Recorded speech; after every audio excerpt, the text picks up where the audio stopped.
The reason that HPI is different is because we're a team of clinical trichologists. So all we do 6 days a week is support and help individuals that are going through hair loss or scalp disease.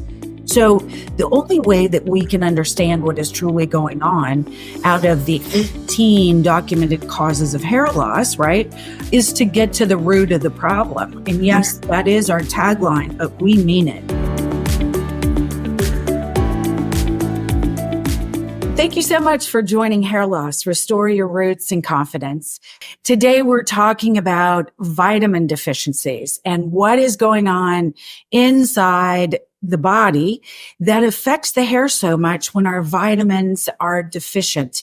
And which vitamins are they that we need to really focus on and make sure that we are keeping those vitamins at a high level and optimal levels for hair growth? So, without further ado, though, I want to introduce you to our guest today. Our guest is Breanna Feldpausch. She is an RN. She's also the practice development manager with Alma Lasers, which is a worldwide laser company. But more importantly, the reason that she's here with us today is that she is the winner of the NCP Bikini Novice Championship in 2023. And that particular competition was held in Nashville, Tennessee, luckily for us, because that's where we're located. And, you know, luckily, to our credit and to Breanna's, she was able to find HPIHair Partners when she started having issues with her telogen effluvium, or her aggressive shedding that started to happen. Probably what we don't realize is that I'm sure it happened during her training, but she didn't reap the sad results of that until post-training. And so what's going to happen today, Breanna is going to tell you a little bit about her story, her interest and her motivation behind getting involved in this extreme competition, in addition to what happened to her body as she went through this competition, her diet, her training, and then we'll dive into those vitamins and minerals that perhaps she was lacking during her training, during this intense competition. So welcome, Breanna. Thank you so much for being on our podcast today. Thank you for having me. Hello, everyone. Yes, so my name's Breanna. I'm a registered nurse, and as she had said, I work with Alma Lasers. Aside from that, my hobbies outside of work, I really enjoy strength training and bodybuilding. And I think I started bodybuilding when I was 20, or maybe even a little bit younger. I might have been 19 when I started. When I first started, I didn't really know what I was doing, but when you really fall in love with it, you start to, want to get serious about it, and you want to look like cut and ripped like you see in the photos and all that stuff. And it sounds like it's so cool. So I really had a motivation. I've thought about it for a while, competing. And I think, this year I was 29 and I was like, well, I'm not getting any younger, and let's just do it. Why not do it now? So I hired a coach in February of this year, and we did a 6-month long prep process. The beginning of it was really just kind of a maintenance phase, getting me to my maintenance level of calories. And I was working out quite a bit still, but I've always worked out probably 5 to 6 days a week. However, the cardio was a little bit higher than my typical training. And then as we progressed closer to the competition, about 16 weeks out, you really start aggressive training. So your diet changes quite a bit. Your carbs are going to be going lower every week as you get closer to the competition. And the peak week is what they call it. That's a week before you go on stage, and that's your lowest calorie intake and your highest cardio and exercise, and then super high water intake. So, I was new to all this. I didn't really research a whole lot about what the process was or how it affects the body before I did it. I just thought, I had a lot of trust in my coach, and my coaches are really good, but there are side effects that come with this sport because it is an extreme sport. But I was able to get on stage, and I got first place in 2 classes. So it did really well. And then, there's a lot of mental aspect to this as well. I feel like I'm kind of speaking lightly of it, but you are going through a very high stress time I did it for 6 months, but for 16 weeks, especially, like there's nothing like it. Like the mental challenge that it takes to stick to the plan and, not eat anything outside the plan, make sure you do your 2 hours of cardio. It puts you in a different mental state for sure. And I think that definitely affects stress levels. And I think my stress levels were probably a lot higher than I realized. I think I'm superwoman sometimes. I actually had 2 jobs while I was doing prep. I had a vending machine business that I was running, and then I was working for Alma full time. So my body was under extreme stress during this time. And I think that's kind of what we've seen. And, thankfully I found HPI, but started to notice quite a bit of shedding, probably like a month or so after I got out of the competition. I could just tell up here, my hair was feeling very thin, and I've had some telogen effluvium in the past. And so I knew what it was, and it just got a lot thinner. And every time I would take a shower, I just noticed more and more hair coming out, which is terrifying. And I don't wish that on anyone, but, thankfully there's ways to combat that and prevent those things from happening. Yes. Well, and wow. I mean, Breanna, it's amazing. I think you just shared information with me that I wasn't aware of, that I didn't know you still had your second kind of moonlight job as still trying to train. And so you were in the gym how many hours a week? Let's see. So I was doing cardio 6 days a week for 2 hours a day. So 12 hours there. And then I was doing weight training for about an hour, 5 days a week. So 18 hours typically. It was like a part-time job.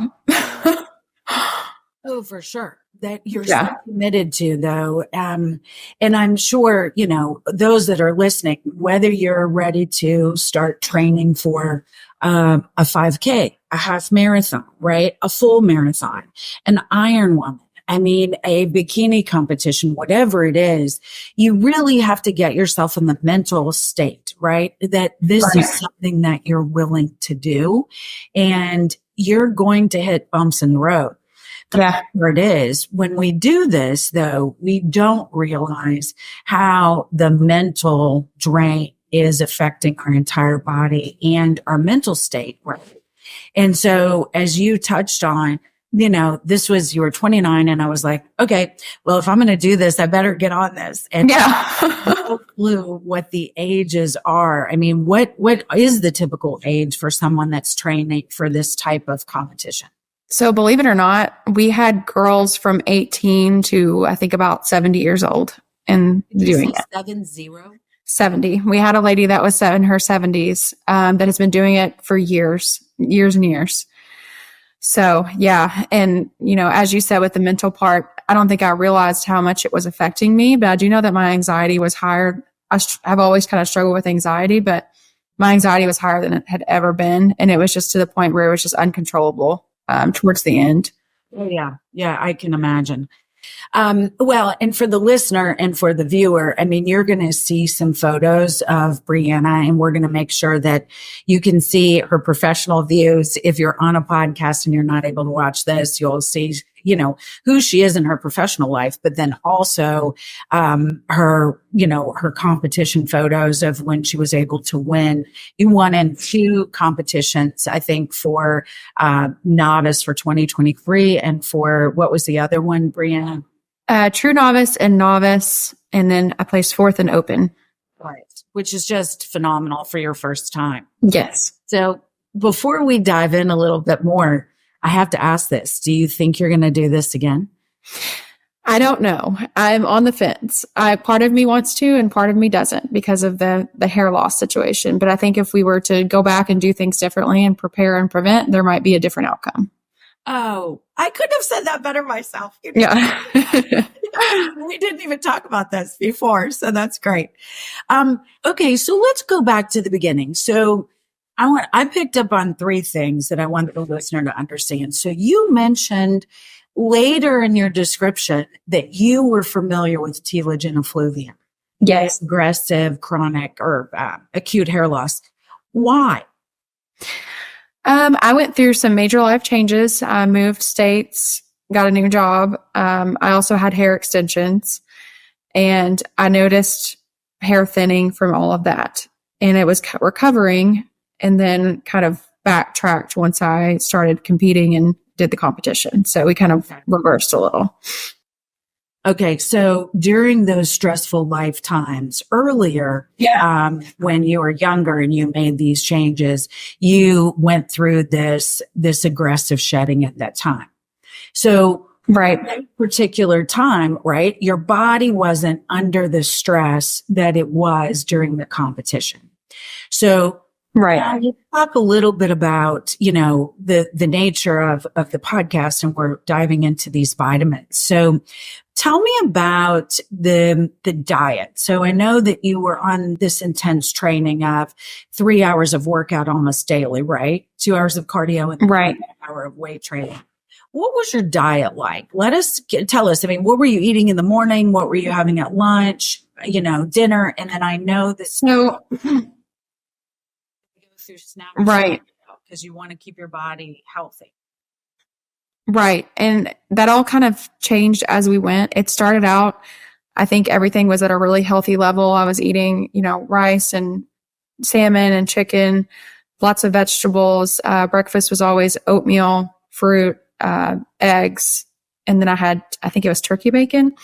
And then once I got into prep and closer to peak week, it was a lot less carbs. So it would be, just oats in the morning and no other carbs that day besides having some vegetables, which is very low.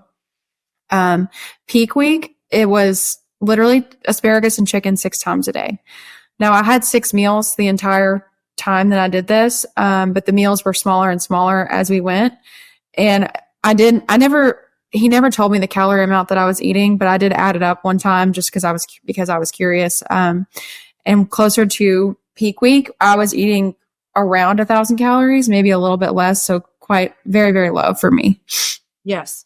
So the one thing I think that's important, again, is because, some of our listeners are here listening just because they are having hair loss and they've heard, I'm sure, through Google or through wherever about what's going on with their vitamins and the importance of their vitamins and their minerals. But on a normal day for you prior to your competition, what was your average weight? So before all of this, my average weight is 136.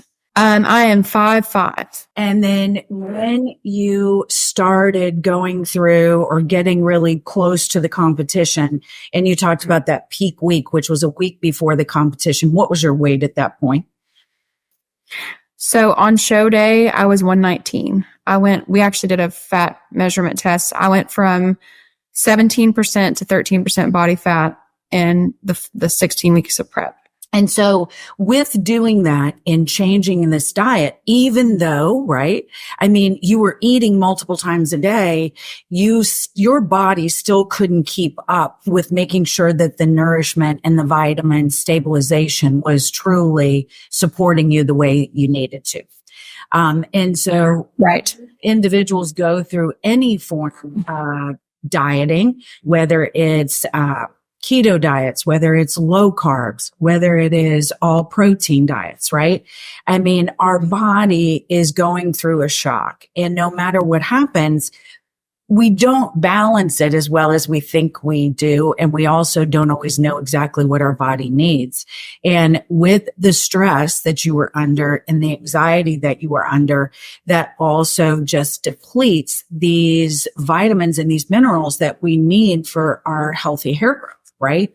And so even though it was like you were going upside down on both. And so there was no way to stabilize what was happening.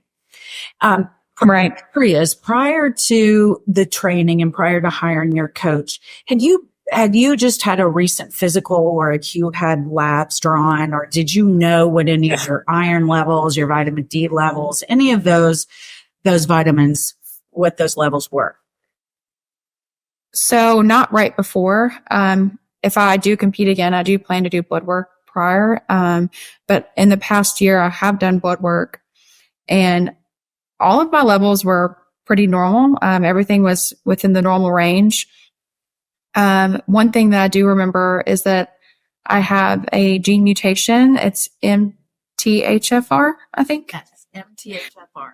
Yeah. So I was learning about this. Actually, I was listening to a podcast the other day, and Gary Brecka was talking about this. So I learned quite a bit, but I didn't realize that my body does not absorb folic acid from foods, like the enriched foods that we have. So many things in America are enriched, and my body can't absorb that. So it doesn't really have anywhere to go. And without my body absorbing folate or vitamin B, I think it can cause a lot of anxiety for one, and it can also really affect hair and mental health.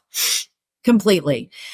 Yes. And so there are a lot of discussion points, if you will, across the medical community, and there have been for about 25 years regarding the effects of folate and MTHFR mutation, which truly just simply is that one of your amino acid strings. And when we think of amino acids, we think of when we were little children, right? And we made the garland for the Christmas tree out of construction paper, and we put the little circles together, right? Yes. We think of this chain of 20 amino acids, right? If one breaks, then the integrity is completely gone. Right. That's what happens with our amino acids. And so when folate is lacking and we're not substantiating and building up that folate, it really kind of derails everything that we're doing. Right. We have no stabilization any longer. Yeah. And amino acids build protein, and then there build cells. And hence that's the way that our hair grows and what our hair is comprised of. Yeah. So, so I'm so glad you brought that up, because that's so important. The other areas where we see issues with vitamin deficiency with hair growth is within our iron and also our ferritin. And what people don't realize is many times we think of iron and ferritin as the same, and they're not. Ferritin is actually how the body processes and stores the iron. So therefore, if we're getting a lot of iron, and if you're eating iron-rich foods, which I'm sure you were during this entire training process, if your vitamin C levels are off, or if other minerals are slightly out of balance, and as well as this folate, your body is not storing this iron. And so therefore your ferritin levels really are on a roller coaster ride. And so there's no way to balance out that stability, getting you to that optimal iron and ferritin level. Right. That's one of the misconceptions. So I do have a question. So whenever you recommend vitamins to someone, do you recommend everyone take a multivitamin, or should people take something specific that they need, that they're not getting in their diet, or should they do both? Oh, that's a great question. So first off, the reason that HPI is different is because we're a team of clinical trichologists. So all we do 6 days a week is support and help individuals that are going through hair loss or scalp disease. So the only way that we can understand what is truly going on out of the 18 documented causes of hair loss, right, is to get to the root of the problem. And yes, that is our tagline, but we mean it. I mean, we are very intentional about what we do. And so we have to start with those tests. So the reason I mentioned to you earlier about the lab test was that we need to understand if your levels are fine within normal, right, of what the lab says is normal, does that mean they're truly optimal for hair growth, right? So we look at that first. Then we break it down to the epigenetic level. So is there an issue with your diet? Are you having an issue with your gut or the environment? Are you living in an area where there's toxic metals or different forms of pesticides and viruses that are lingering in your home somewhere? So Right. The second test is the epigenetic, which helps us determine deficiencies. Then the third test is if we know that there is an individual that is truly a classic kind of male or female pattern hair loss, which is a very slow form of hair loss, right? It's not this acute hair loss that you experienced with your telogen effluvium during your competition.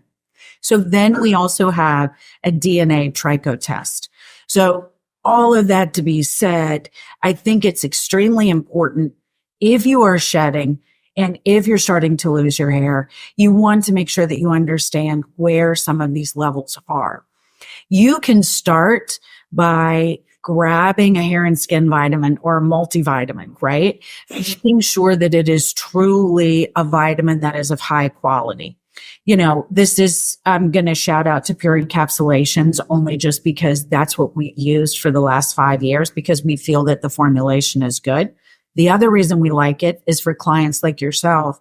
When you're having an aggressive shed, we can start you on liquid vitamin supplementation instead of an actual tablet or pill form because we find that that gets into your bloodstream faster. Okay. If you're starting to notice hair loss or you're seeing more hair in your comb in the shower, definitely starting with a high quality multivitamin is great. However, if you continue to see this hair loss, then we definitely recommend that you go in and have a hair specialist run some more tests because we do like to compartmentalize our vitamins and then our minerals, right? Right. Very different. And amino acids for trainers or for anyone that is doing a lot of workouts or lifting a lot of weight or doing a lot of weight training, amino acids are so important. Right. So that's one of the keys. If you would have probably been on a really good amino acid regimen, you very well might not have felt that fatigue that you had getting closer to the competition and the stress. Right. Imagine. I mean, there's no way that I can fathom what was going through your mind. Yeah. And then you get so tired that you forget to take your vitamins. And then next thing you know, you've kind of just gotten out of the habit. And I think that happened to me as well. And like I said, if I was to do this over, I would definitely do things differently. So at least I'm prepared next time if I do it. That's good. Well, and you have so much to offer for the audience. What I would love to do is I know you're getting involved in some of your treatment and we've really ramped up. We've been aggressive with some IV therapy, also with scalp stimulation, with some TED, which is absolutely, happens to be an Alma laser device, but right. is working extremely well for you. So if you're okay with it and you have the time, I would love to have you back maybe in 4 weeks or so that we could truly let the listener know how things are going with your treatment. And maybe we could even grab a couple of clips of your treatment so that they can see some of the video of as you're having your IVs or as you're having your TED. Yeah, I would love that. I think that's a great idea. And I've already seen some positive results from what we've done. So I'm really excited to see what it looks like in a month. That's great. Well, thank you, Breanna, so much for coming on. I know I don't want to keep you any longer because it sounds like you've got a lot going on with you. And so we're just blessed to have you on the show. And we're just so thankful that we've gotten to know you and can share your story because I think it can be very, very helpful for those who are wondering what to do next about their vitamin deficiencies or even if they have those. Exactly. Yeah. Thank you so much. I learned from you today as well. So thank you. Oh, well, you're so welcome. And listeners, don't forget, all you need to do is just jump on our show notes. You'll be able to see a breakdown of the topics in this, in our podcast today. Also, you'll be able to see lovely Breanna in her photos, as well as we'll be able to come back to you hopefully in 4 weeks with even better news and great news. So as always, make it a great hair day and thank you for being here. Bye-bye. Thank you. Bye.